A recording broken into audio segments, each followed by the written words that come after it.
This is the Action Movie Guys podcast, bringing you action movie reviews from across the decades, plus box office numbers and insight like never before.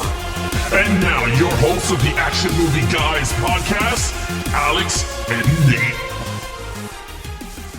Welcome, everyone, to a brand new episode of the Action Movie Guys podcast, episode 105. This is the Underworld Evolution from 2006. I'm your host, Alex Figueroa. My co-host is Nate from Netflix Reviews. All right, Nate, how long has it been since you've seen Underworld Evolution? Oh, boy. I saw this at the theater, 2006. I saw it maybe once more at home, maybe twice. Been years. It's been a number of years since I've seen it. I'll go with at least 10, probably. I haven't been a while. It's been a while. Yeah, you know, it's kind of funny. I never seen this movie. None of these movies, I never seen in the theater. So these were always home releases. Like I'll get on Blu-ray. At the time, there was no 4K in 06. I don't think there was 4K. I saw all 5 at the theater. Oh, wow. That's actually pretty interesting. First of all, rare, right? Not many people will see all 6. For myself, I know I haven't seen none of these in the theater. But in terms of the film, I have not seen this in a long time. Actually, because I watched the first one more. But 2 on, I never seen the last one. So, yeah, it's been a while since I seen this one. So I'm excited to get right into this movie. But for those of you that are catching us on YouTube, and of course, you listen to us on the go, guys, you guys know the criterias we do on this show. And of course, you guys know the timeline, how we do this show. So for those of you new, we actually do the box office numbers. We go right into Rotten Tomato scores and then right into the actual movie review. So with that said, let's get right into some box office numbers for Underworld Evolution from 2006 with domestic $62 million, international $49 million for a worldwide total of $101 million on an opening of $26 million. Oh, so it had a nice opening. Yeah. Made money. Probably not. It didn't make as much as the first one from what I remember, but the budget probably wasn't that high on this one either. I remember the first one was like 20 million or something. Probably in the ballpark. I mean, a success, I'm sure, because they made 3 more after this. So obviously it wasn't a flop or anything, but not as big as the first. No, I'm trying to pull up the budget. The budget was 50 million. 50. Okay. So with marketing and everything, it probably made some money because they did, like I said, they did more sequels. So, but a bigger budget. And you could tell, and we'll get into that in the review, but you could tell it had a little bit of a bigger budget. Yeah, and actually, absolutely it did. All right, let's check out what the critics and the audience have to say about this sequel. Okay, so we are once again in that weird territory where, similar to the first movie, the scores are way far apart. Wow. They are like not even close to each other. Critics have this at a 17%. Did not like it. Very poorly reviewed film. Audience score is 72%. So it is a big gap. What's that? 55% difference between the two numbers. So obviously, this is one of those franchises where fans, regular Joe Schmo, seem to like it. Critics, not too impressed with it. Yeah, I mean, it's kind of weird. And this is the second time, right? We've seen a movie that's the audience is like skyrocketed over the critics. Underworld 1 was the same thing. It was like big gap between them. Yeah, very interesting. It's a very interesting thing. All right, so like you guys always know, Nate always goes first when I'm reviewing, when actually hosting the show. So with that said, Nate, take over with the lead character, Celine, played by Kate Beckinsale. Okay, now I was mistaken. It had been a while since I've seen this movie, and when we were reviewing the last one, I thought I liked her better in this movie. But now that I watched it, I didn't. I didn't like her any better in this movie than I did in the first movie. I gave her the exact same score, which is a 3. I think she's fine, you know. She's suitably cool. She looks cool, you know.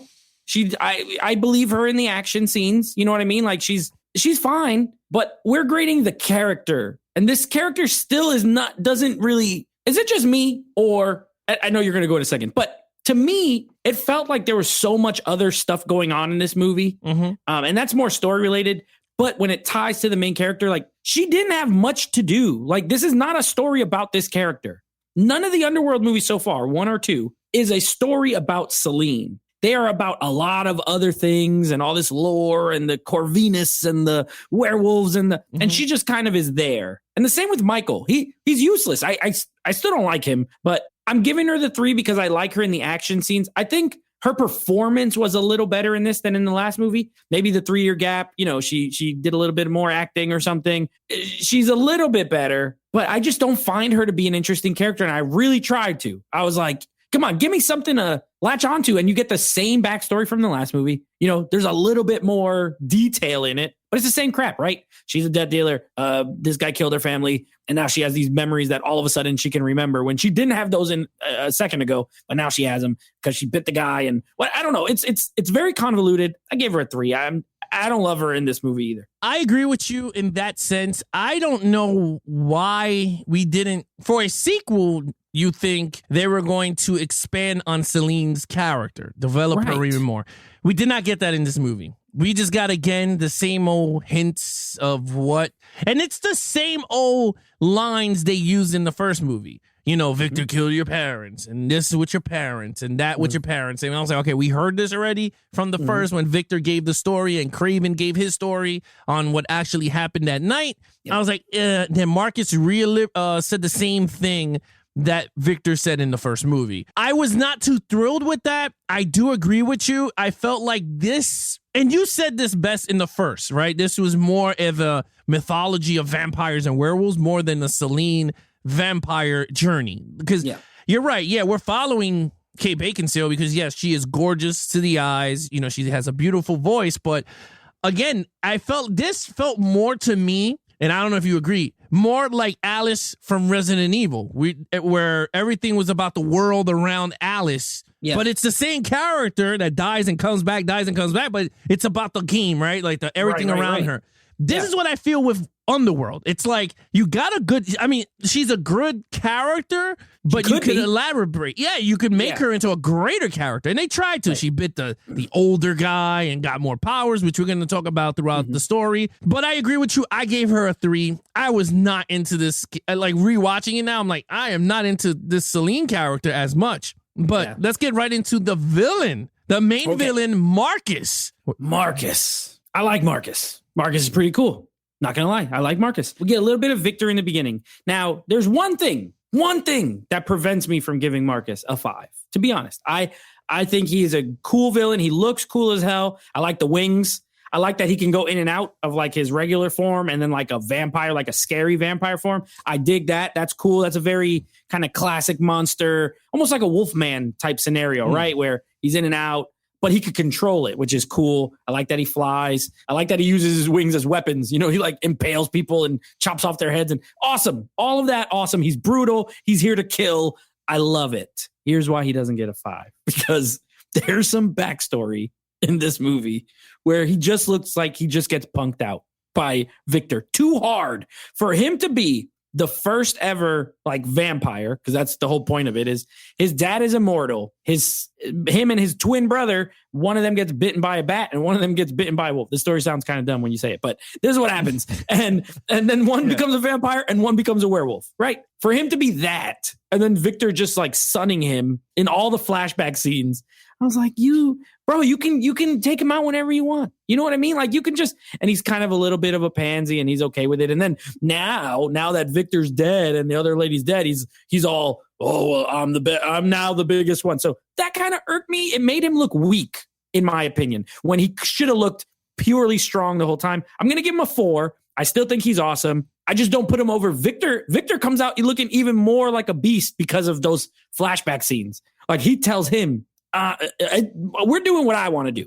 I'm putting your brother away, you know? So I'm going to retroactively give Victor an extra point almost. But Marcus was cool. I did like him. 4. You know, it's funny. I agree with everything you say, but I kind of disagree. I gave a 5. Okay. I really liked him as a main villain, and this is why. Yeah, he did get punked out, but remember, he was surrounded by Victor's minions, which they were going to kill him if he said no, right? Like if he was going to protect his brother. And you saw it, right? They all had the arrow gun, the crossbows on him. So I was like, okay, that 100% I agree with you. Did he get punked? Yeah, but he was surrounded by a lot more people than just himself. So it is what it is. Later. Right? Could kill Victor later. He could. If he was that man. If he was about that life, he could have got him later.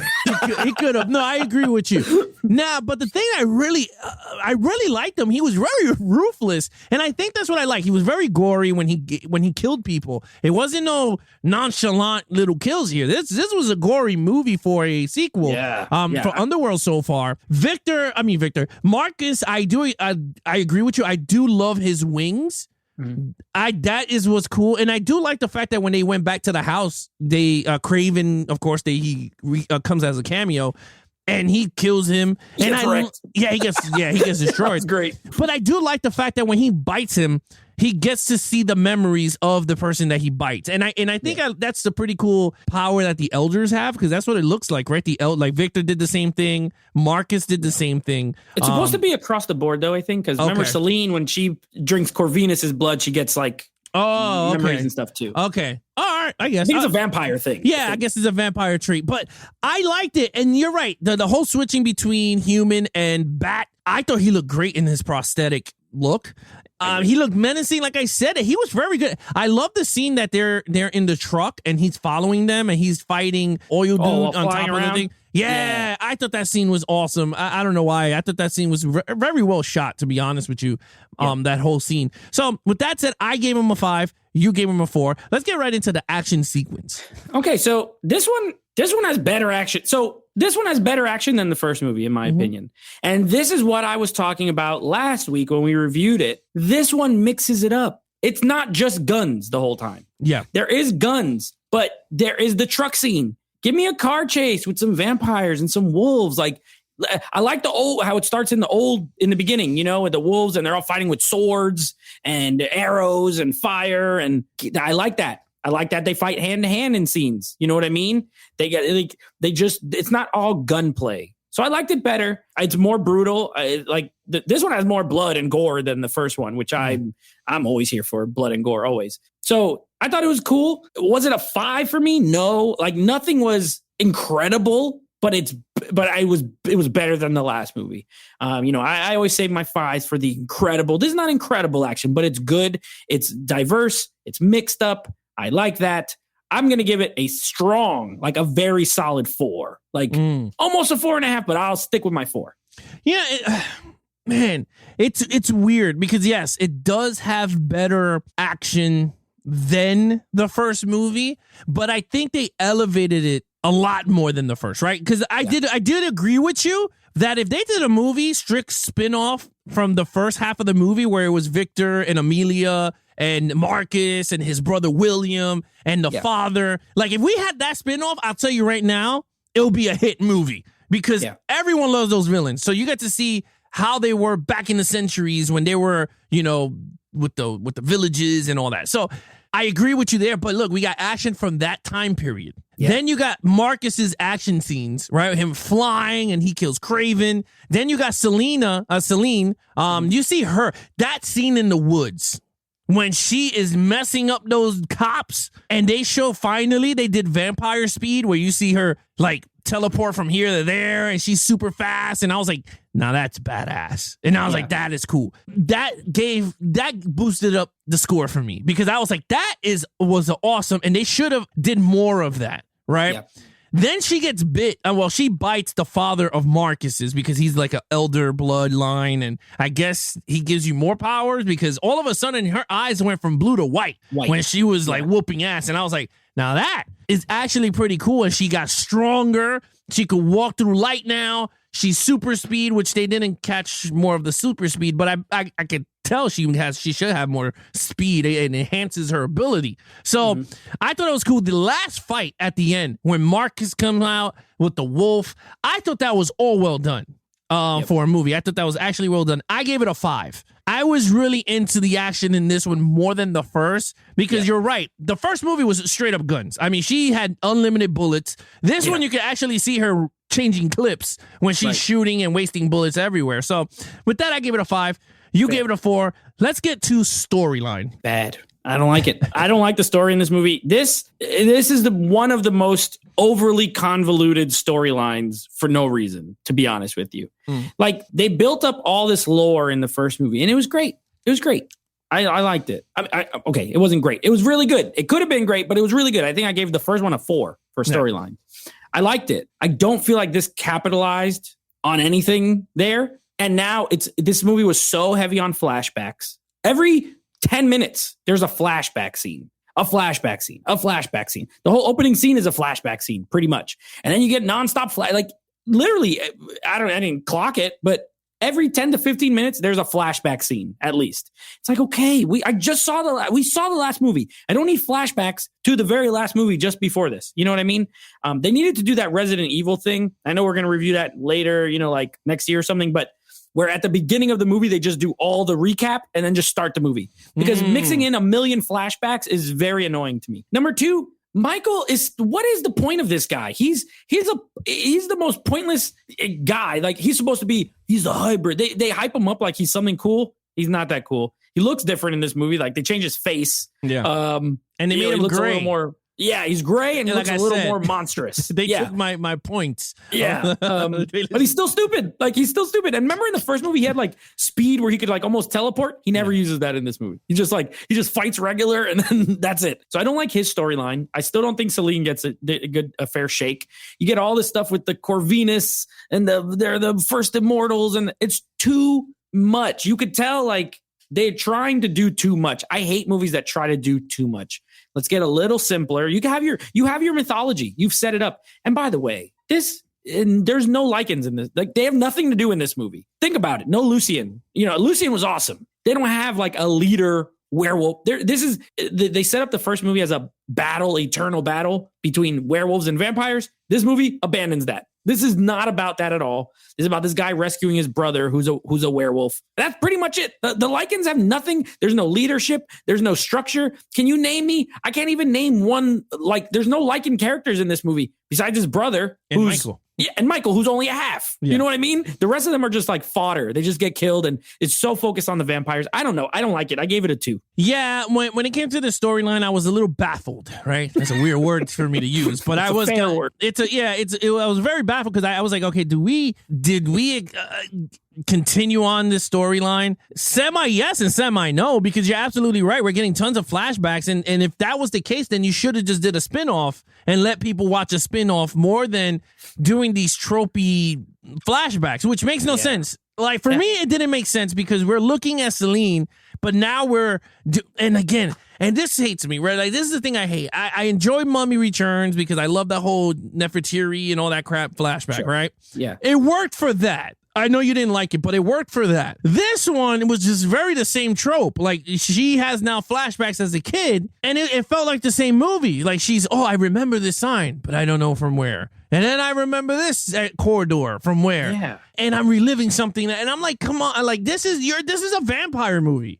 Like, why are we going through a whole flashback scenes? Like, can we get more werewolves versus vampires? Can we get more of that? No. Yeah. I agree. I totally agree with that. I did not like that at all. The whole Marcus going after the brother, I liked. I thought that was cool. Same. Yep. I liked the father thing was weird because I was like, where the hell did you come from? And they just threw his ass there for 2 seconds and then he dies, which I was like, what the hell is the point of this whole thing? They acted like he was dead in the first movie. Yeah. And now he's just alive on a boat, just lives in on a boat. Yeah, I totally agree with you. That made no sense to me. That was like the umbrella company of the underworld because I did not know what was going on. Like they showed that. Then they showed the other guy that created the ultraviolet bullets, which that was a waste of scene when he was there. That did not make sense. There was a lot of points in this movie that did not need to be in the movie. I think they should have just shaped the story a little bit more of an adventure between Lycans and vampires. But look, it didn't work for me. I gave it a 3.5 for Marcus and William.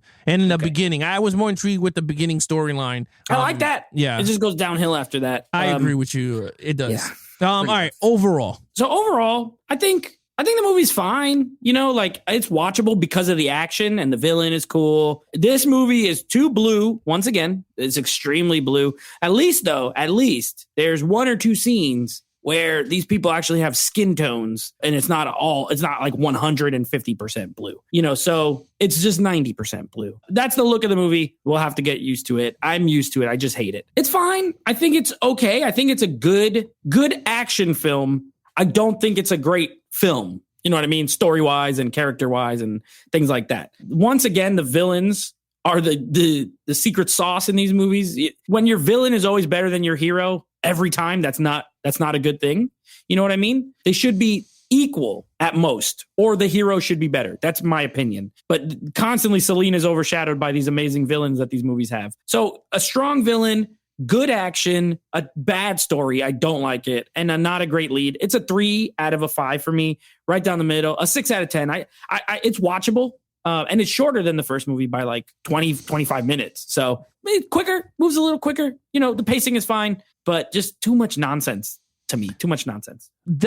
Yeah, you know, you hit the nail on the head on that one. I feel with this movie was too much I'm going to sound like Nate here. Too much substance and less whatever. Nate always has substance. Nate has these big philosophy words. Style over substance. Yeah, you go. Style over substance. And I feel like this movie was that, right? Like they try to give you a lot of story, but not, it's just for me, it's not. And it's just this is where it falls horribly. And I agree with you, where the villain overshadows the main character. I don't mind, because that's the whole point of being an elder vampire, right? Like they're supposed to be stronger than the hero, but the hero is supposed to overcome them, not overpower them in terms of storyline and everything. And it's just such a weird movie, because I do enjoy this movie for what it is. I do enjoy Marcus. I thought Marcus was really good, but other than that, action is really good. Yeah. But there's essence of Celine being very well. They give her powers, but that was only for the last 10 minutes of the movie. Oh no, 20 minutes of the movie. She gets her new abilities, and it's again right down the toilet. Michael's a waste of film.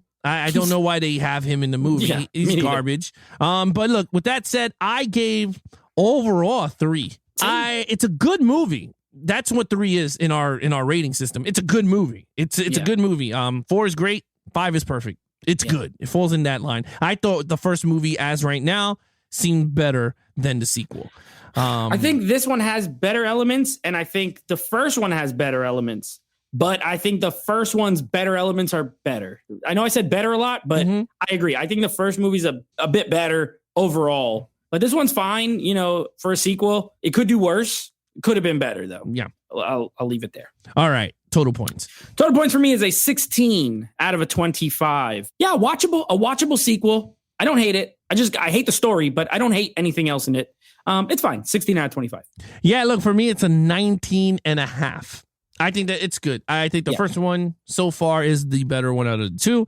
But yeah, there's nothing wrong with it. I still enjoy it for what it is. With that said, Nate, you know what to do. All right. So next episode, you are going to be hearing us continuing on with our Arnold Schwarzenegger month. We will be reviewing a little movie called Last Action Hero. So that'll be coming up next. And then the following episode, we will be moving on with Underworld, Rise of the Lycans. Now, I'm looking forward to watching this one again, because I remember really enjoying it when I saw it. I also haven't seen it since the theater. So this is a first-time rewatch, but I do remember really liking it when I saw it. So we'll see how this goes. You never know. Sometimes my memory fails me, and sometimes it does me good. For those of you out there who want to follow us on our social media accounts, please follow Nate over on Instagram at NateFlix Reviews. Check out the podcast with him and his friends called Nate Flix Movie Reviews. Anything Action Movie Guys Podcast. Please follow us on Instagram at Action Movie Guys Podcast or Levels of Geeks. If you guys are watching us on YouTube, if you want to support the channel, please hit that subscribe button. If you enjoyed this review, please hit the like button, hit those notification bells, so every time we go live, Mondays at 9 p.m., or we drop movie reviews or gameplay footage, you guys will be notified. Till then, I'm your host, Alex Figueroa, and that is Nate from NateFlix Reviews. Be awesome to each other and geek out.